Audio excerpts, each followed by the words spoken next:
아싸의 잠길 낚시 이야기 시작하겠습니다.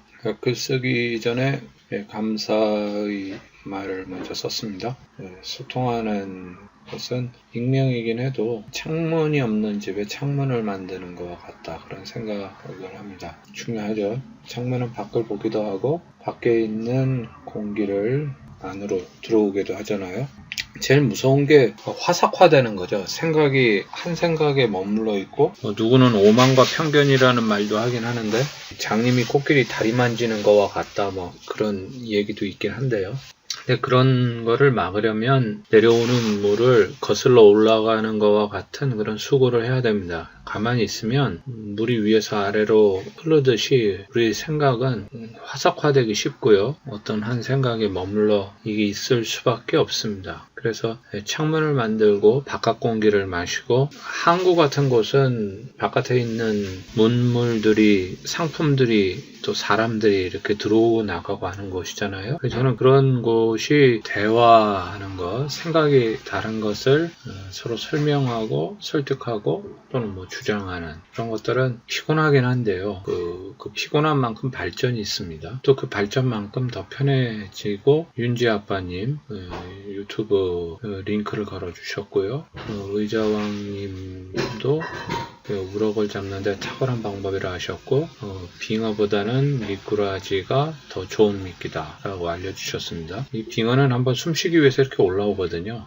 닥터피쉬님이 링크를 걸어주셨는데, 만정노지 바다 낚시터에 쓴 글을 이렇게 링크를 걸어주셨고요. 처음 낚시할 때요, 게시글 보기를 누르시면 내가 쓴 글들만 정렬이 됩니다. 굉장히 좋은 기능이죠. 그래서 제가 처음 쓴 글이 2018년도 9월 14일 날 썼습니다. 와, 조회수가 1000이나 됐었어요? 이때는 왜 이렇게 조회수가 높았을까요? 모노카본이라는 닉네임으로 했던 때인데요. 바닥지 영어를 읽는 것과 수심층에 대한 중요성을 인식하고 있는데 어떻게 접근해야 할지 막막하네요. 낚시는 참 배울 게 많네요.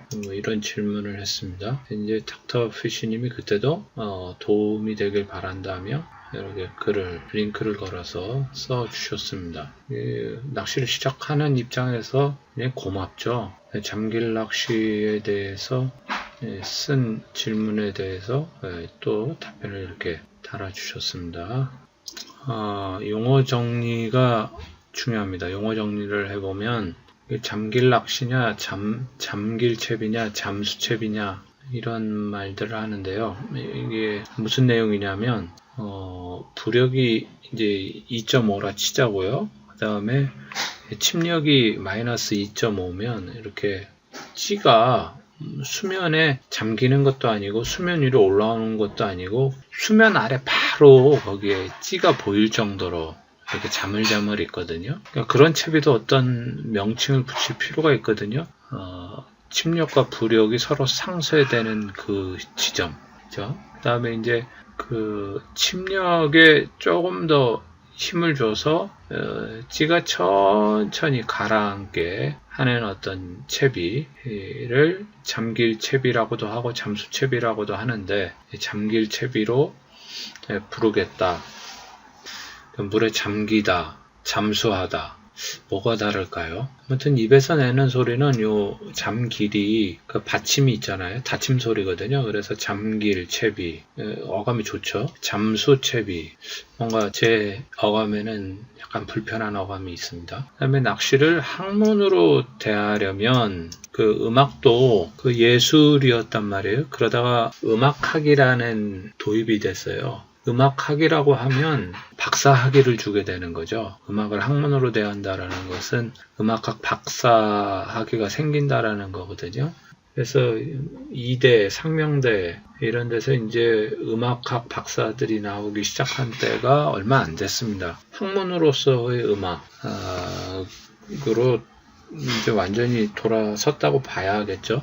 그렇다고 예술로서의 음악에 어떤 흠이 생기고 그러는 건 아니고요. 낚시도 지금은 예술로 대하는데 언젠가는 학문화 될 겁니다. 그래서 피싱 아카데미라는 개념들이 생길 거고, 교습소, 학교, 그 그다음에 무슨 낚시과, 그다음에 교수들, 학위 이런 것들이 생기게 되는 거는 뭐 먼 이야기일지 몰라도 뭐 틀림없는 사실입니다. 이런 낚시를 학문으로 대하려면요, 분류가 되어 있어야 돼요. 학문을 다른 말로 하면 분류거든요. 분류 또는 비교.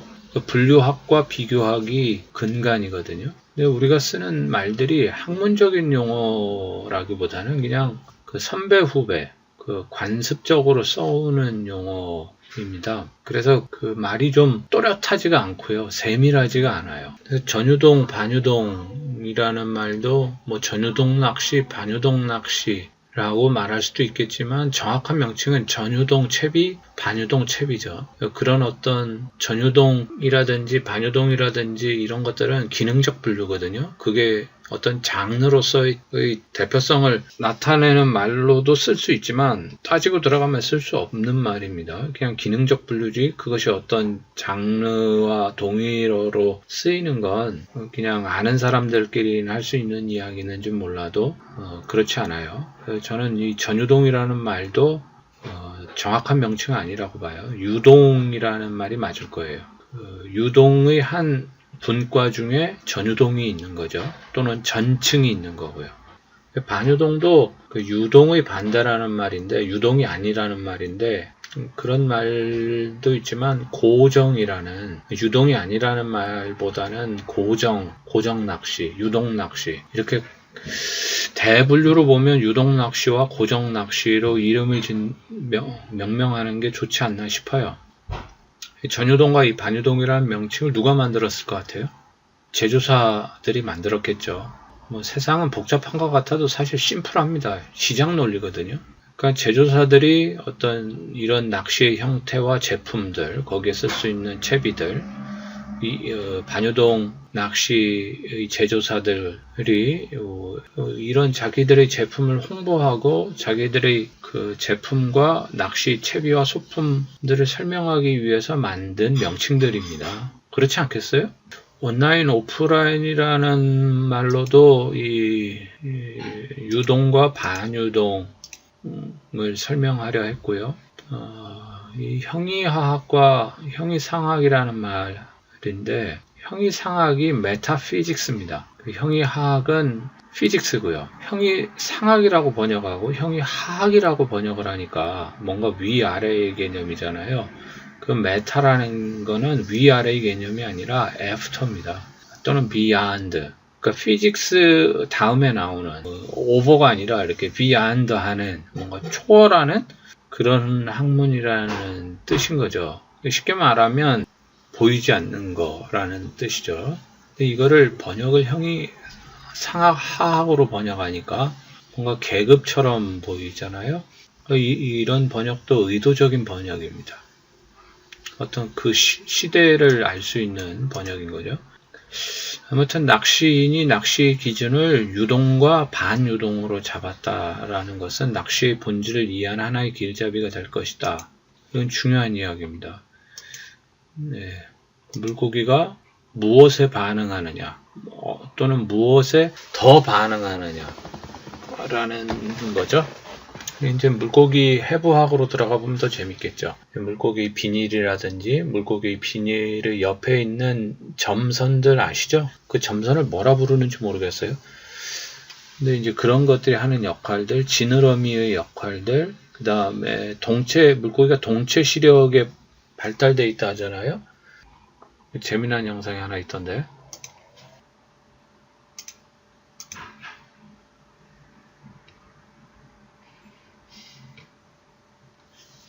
보였어요? 다시 한번 볼까요?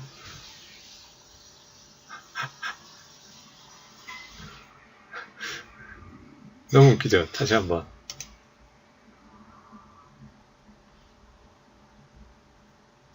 저는 저 장면을 어디서 많이 봤거든요. 저는 어릴 때 개도 키워봤고 고양이도 키워봤는데 그 개는 저렇게 못 따라옵니다. 그러니까 동체 시력이 그렇게 안 되는 거죠. 민첩하지 않은 거예요. 근데 우리 집 고양이는 제가 고패지를 저거보다 더 빠르게 따라옵니다. 눈동자가 따라와요. 그러니까 엄청난 동체 시력을 갖고 있는 거죠. 저는 낚시를 물고기를 좀 더 잘 알기 원하시는 분들은 집에 고양이를 키우기를 추천드립니다. 고양이가 가지고 있는 어떤 동체 시력, 그 다음에 고양이가 어느 때 미끼를 덮치는가, 이런 것들을 좀 시각화해서 알기 위해서는 고양이를 키우는 것만큼 좋은 게 없습니다. 어느 때 고양이가 접근하는지, 어느 때 고양이가 미끼를 덮치는지, 그런 것들을 알 수 있겠죠. 저런 이제 동체 시력의 어필하는 거죠. 유동이라는 겁니다. 그러니까 유동이라는 말도 여러 가지 의미로 쓸 수 있죠. 다면적으로 또는 다중적으로 쓸 수 있는 용어인데, 저는 그 유동에 많은 의미가 함축되어 있다고 봅니다. 루어는 인공으로 만든 가짜 미끼라고 네이버 사전은 정의한다. 찬성할 수 없다. 사전이라는 것도 사람이 만드는 거고요. 그 사전을 편집하는 것도 그 저자의 의도가 들어갑니다. 다르죠. 루어는 인공으로 만든 가짜 미끼라고 누가 여기다가 정의를 내렸는지 모르겠으나 낚시는 아닐 것 같아요. 그냥 일반적인 이야기를 써놨다고 보는데요. 미끼의 정의를 다시 내리려고 하는 거죠. 사람의 입장에서 미끼를 정의하는 게 아니라 물고기가 먹으면 미끼고 먹지 않으면 미끼가 아니고 미끼로 쓸 수 없는 거고, 생미끼라는 게 움직이면 생미끼인 거죠. 물고기한테는. 그러니까 우리가 생각하는 우리 입장에서의 생미끼와 물고기가 생각하는 생미끼가 좀 다르죠. 물고기는 뇌가 없어도 심장이 없어도 움직이면 그게 생미끼라고 인지하는 겁니다. 한국 축구 이야기와 함께 한국 낚시에 대한 그런 제안을 한번 해봤습니다. 좀 거창하죠? 또 속상하기도 하고요. 이젠 우리 낚시를 좀 해보자, 뭐 그런 이야기, 우리 낚시에 대한 고민을 좀 해보자, 그런 이야기였습니다. 제둥이님이 지나가다가 질문을 드렸어요. 이 표현도 되게 재밌죠? 지나가다 질문 드립니다. 이제 잠길 낚시가 루어 낚시 한 장르가 될 수 있느냐, 이런 질문이었어요. 그 잠길 낚시에 대한 용어에 대한 설명도 했고, 잠길 조법에 대한 이야기도 주셨고, 갯바위 낚시를 오래 하신 분이죠. 그래서 벌써 읽혀지잖아요. 그래서 이제 감섬동과 뱅해동, 그 다음에 잡어에 대한 이야기들 하셨고, 어느 때 잠길 낚시를 쓰는지, 그리고 주 대상어는 감섬동이며 바닥 낚시 기법이다 라는 이야기였습니다.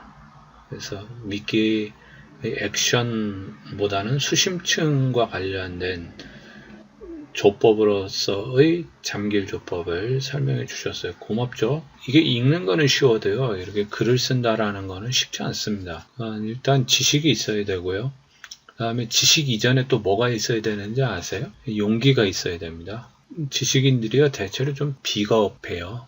비겁하다라는 표현은 좀 너무한가요? 아무튼 조심스럽다고 표현할게요. 상당히 조심스럽고요.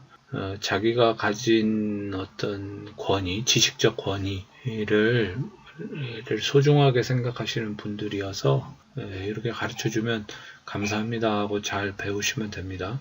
잠길조법은 기본적으로 침력과 부력을 상쇄시키는 거거든요. 그리고 미세한 침력을 더하는 거기 때문에 부력과 침력이 거의 0에 가까이 있는 거죠. 그래서 고패질을 할 때 그 미끼 움직임이 반유동 고부력 낚시에 비해서 자연스러울 수밖에 없다. 그리고 고패질 후에 다시 하강하는 그런 미끼 액션은 물고기들에게는 많은 어필을 한다. 그런 관점에서 이야기를 했습니다.